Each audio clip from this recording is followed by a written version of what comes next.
I will continue with the topic which I started in the previous lecture.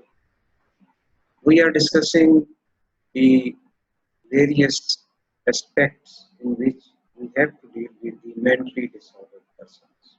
So far, I have discussed in previous lecture what is the responsibility of a mentally disordered person while making some valid contracts or other civil activities, or the status of mentally disordered person who has been charged with some criminal act. Now today I want to discuss very important aspect. A person who is mentally sick, he should be provided care or treatment. That is our responsibility as well. At one side, we were discussing about from the forensic angle, the implications of a mentally disordered person. Now, what, how to deal with a person who is a patient? So, for that purpose, the different timings at different timing, the different law has been given to deal with such sort of patients. Previously, in our country, there was a law, Lunacy Act, that was taken from the pre-partition. Uh, it was made in 1935 for the creation of Pakistan. And then when the Pakistan came into being, that was opted. But subsequently, there was a lot of work on that. Now, there is a trend internationally.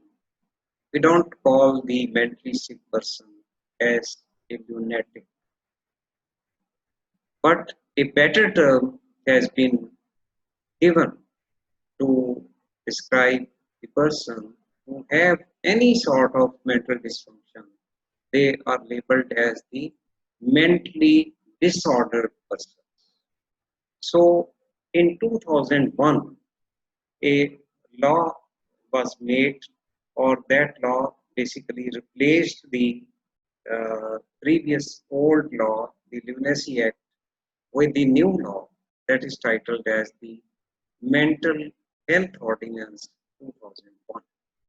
So in 2001, the nomenclature was changed and the new principles were given in that law.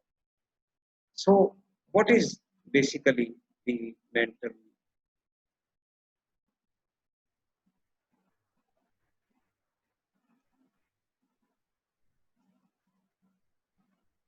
So by definition, what is a mental disorder? Mental disorder, it is the mental illness which includes the mental impairment or severe mental impairment. The degree of impairment may be severe or may be mild, but mental impairment. What is mental impairment? I will give you explanation of that in a moment. Or severe personality disorder or any other disability of mind. So the brief definition as given in the law, the mental disorder, it means mental illness in which includes the mental impairment or severe mental impairment or severe personality disorder or any sort of other disability. Now, coming to the word mental impairment, what it means? It means arrested or incomplete development of the mind. Or severe impairment of mental impairment means there is significant loss of or impairment of the intelligence of that person. And at the same time, the social functioning of that person, they are badly involved. So along with the abnormally aggressive and seriously the behavior of the person is such that that person is not in a position to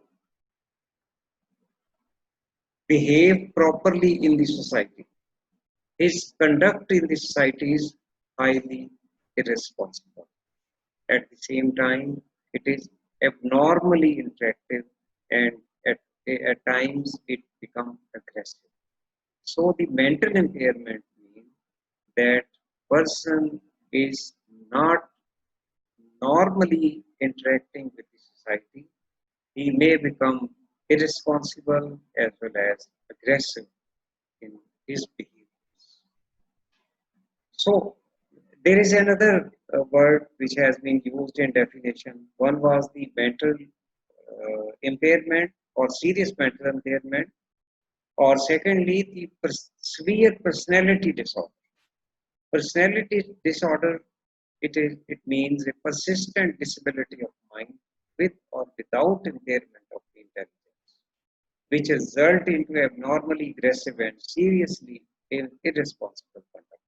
So the personality disorder, these are the persons which, by virtue of their special makeup of their mind, they don't behave normally in the society.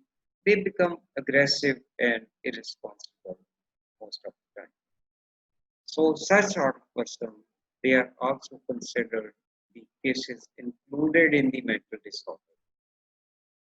So now how this act is being implemented and what is the details of it. So far, I have just given you an idea what is a mental disorder.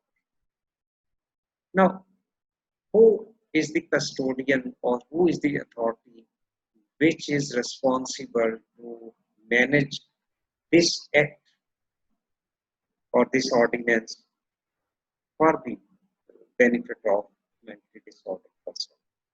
And that authority is the mental health authority. This authority is constituted by the federal government and it has got certain members and one chairperson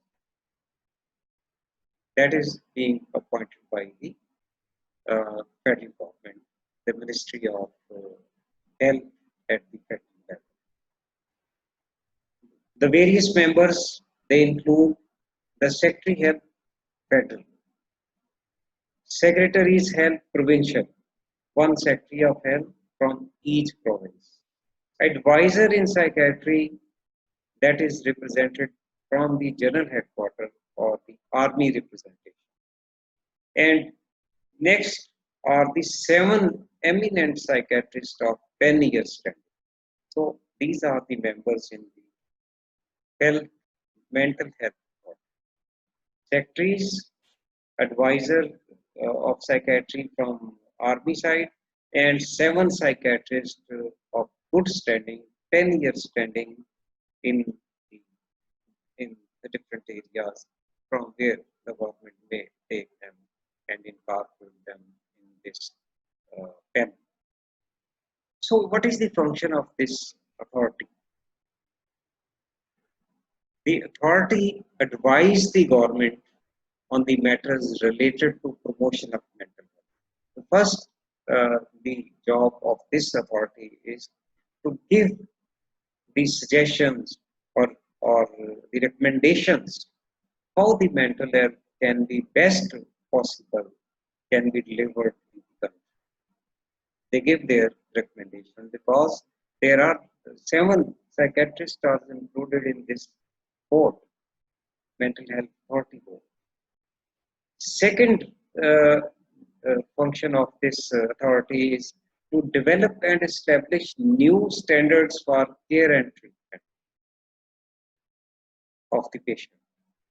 And the third one is to improve the existing mental health services. At one time, they will provide or they develop the new standards according to the requirement of the society. But already existing services, they should also be improved. And next, the function of the authority is to establish the board of visitors to ensure that assessment and treatment is properly This is what is the board of visitors. I will just discuss in the next slide. Board of visitors are basically, these are the persons, the committee of these persons. They visit all these hospitals where the treatment of the mentally disordered persons is being carried out.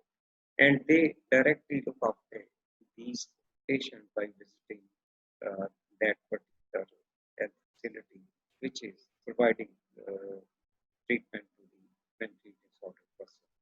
So, nutshell, the authority it gives its recommendation to improve the overall the mental health measures whatsoever government is taking and what are required to be enhanced or improved in next plan. Now, next comes the constitution. The board of visitors. I have used it up. What is board of visitors? These are basically the persons who are again appointed by the health department, and these are the persons they directly watch the patients who are being treated in a particular health facility. Again, the composition is there is a chairman who is who may be a sitting judge or may be a retired judge of high court. He will be appointed as the chairperson. Two psychiatrists of 10 years standing in the specialty and one prominent citizen of good standing. Any prominent person from civil society will be incorporated. And two registered medical practitioners who have the 12 years standing. These two RMPs will be nominated by the PMDC and the rest by the government. DG Health, Director General Health at provincial level, is also member of this board of visitor, and or he himself, if he is unable to come, then he can nominate a doctor on his behalf to join this board of visitors. All these persons are appointed for 2 years, whereas the mental health authority is appointed for 4 years, but this board of visitors is appointed for 2 years. What are the functions or the powers of this board of visitors? To inspect the psychiatric facility within its area of responsibility. They are given the task that the following hospitals they are to be visited by you. So according to the task given, they go personally, physically, and inspect that psychiatric. They examine the patient along with the records because the doctors are the member of this team, two psychiatrists and two general practitioners. And they recommend to the authority and government for improvement of conditions of such.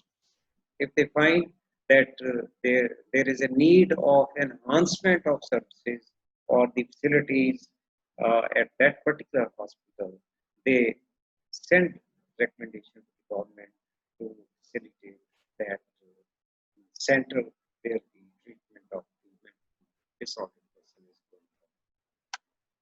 So, in the society, then you find out a person who has these warning signs in a house, any setup. The person you are working in a office, you are working in a factory, or in the surrounding. If you note that these are the signs or the change in the behavior of the person who is working around you, or in the house, if you find that any family member he is fitting in such sort of behaviors, then you will become alert that he is suffering from some mental illness. These are the warning signs like long-standing sadness or irritability. All the time person appears to be sad, or he may be irritable with the person around. Extremely high and low moods. Sometimes he has very elevated mood and sometimes he is very much depressed. Excessive fear, worry or anxiety. If you talk with such a person, he has lot of fears, lot of worries, and he has anxiety about the things or the matters he is handling. Social withdrawal. He tried to escape the gatherings. He, he, he, he loses the contact with the normally person who usually meet with them. So he is socially withdrawn, have less communication with the person around. Dramatic changes in the eating or sleeping habits. Sometimes he overeats, sometimes he does not eat. Sleeping habits are also changed. Sometimes he don't find it comfortable at night. He keep on awakening for long hours. Very sleep has been much reduced. So these are the warning signs. If anyone around you have such sort of symptoms or signs, you have to take care of this person. Now, care and treatment of mentally disordered persons. So, how we have to deal with such persons who are showing these signs of mental disorder? There are three situations. One is care and treatment on informal or voluntary basis. Voluntary basis, it means the person he himself decide to take the treatment. Secondly, detention of the patient for assessment, treatment, or urgent admission or emergency. I will elaborate all these things in next slides. So, the care on voluntary basis, that person himself offers, I may be treated. Detention of the patient means the person is compulsorily has to be retained in the hospital for all these four type of activities for which he has to be detained. But detention is on the request made by the near relatives or the spouse. And third situation is care of mentally disordered person who is found in public places. Sometimes you find the person rounding about in the public places, and in such situation, or such sort of persons are there. So first of all, the care and treatment on the informal or voluntary basis. A person who himself seeks or is brought by a relative or referred by any authority shall be examined by the psychiatrist or by the medical officer on his behalf to record the findings and write down all these what sort of complaints he has, and then he decides whether he may be treated on outpatient basis or otherwise, or it means if required, they be admitted. Any such person on withdrawal of his consent may be discharged. If he has been admitted and subsequently he finds that I am okay, that he may be discharged. This is totally informal or voluntary basis. Voluntarily, he may come himself or may be accompanied by some relative and walk into the psychiatric unit or psychiatric outpatient department and requesting for the provision of treatment. Now, second situation is very important, that is the detention of the patient. So, there the law gives a certain principle how the patient is to be dealt with. Firstly, one section is section 10, admission for assessment. An application for admission for assessment can be made by a relative. It may be husband. He can write application for wife, and wife can write for the husband, whosoever is the patient. Or any near relative, for example, brother, sister, parents, children, they can write an application in the name of the head of that psychiatric hospital where the psychiatric services are being provided. And in that application, they give the grounds that the person requires the admission or for the assessment. This should be supported by two medical certificates. Two medical certificates, and out of these two medical certificates, one should be from a psychiatrist. So application along by a near relative along with two medical certificates supported by these two medical certificates. And also in the application, the details are given why you want to get admission of this person for assessment.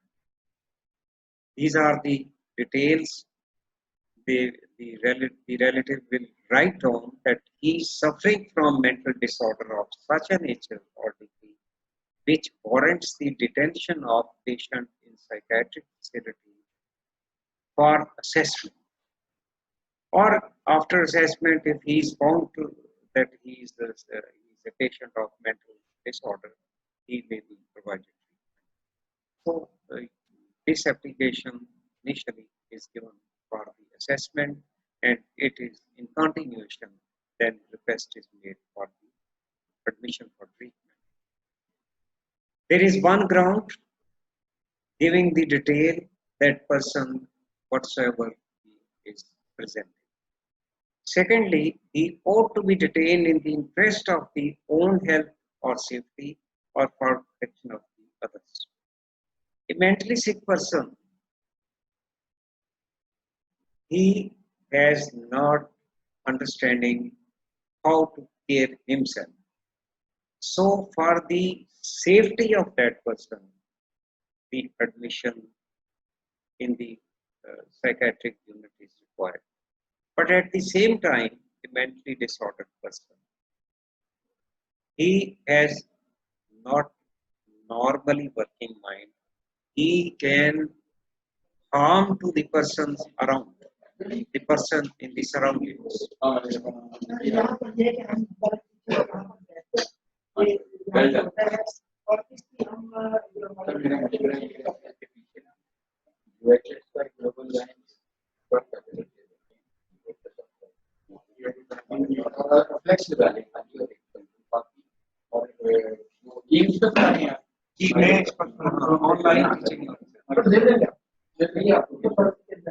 ये हर 20-25 minute बाद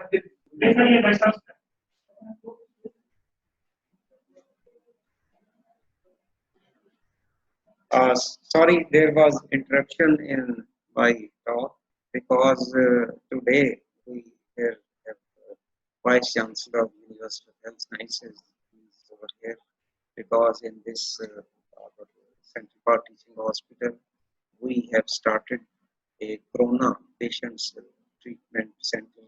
It has been inaugurated today, and the Vice Chancellor of University of Health Sciences has come to inaugurate that center, and he just came in this room where I am giving the lecture. He was here. So I was talking about how the application process is.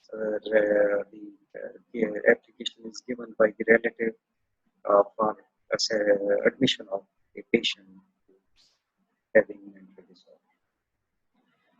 So, in the application, the reason is being given. One, that he requires the detention for assessment, and the protection of the society is also at the same time. The mentally disordered person may not harm the person around him. At one side, his safety is required, but at the same time, the society is to be protected. And thirdly, the care and treatment on informal or voluntary basis is not possible. So in this situation, a formal that the voluntary, we call it as informal admission. No application is required, or but here in this case, a formal application giving the detail of the patient and supported by the two medical studies. So duration of admission for assessment should not exceed 28. So such admission, the maximum duration is 28 days for the assessment purpose. And if psychiatrists deem it fit that the person is fit, or he is not having any psychiatric problem, then he can discharge that patient. And if he is suffering from some mild form of disease, and advise him to continue treatment on voluntary basis in the OPD. So the second next section is the section 11, admission for treatment. So the first category was admission for assessment. The second category is admission for similarly the same procedure, again application by the near relative, giving the ground and supported by the two certificates. However, if the patient is admitted for treatment, it remains valid for the by under this act.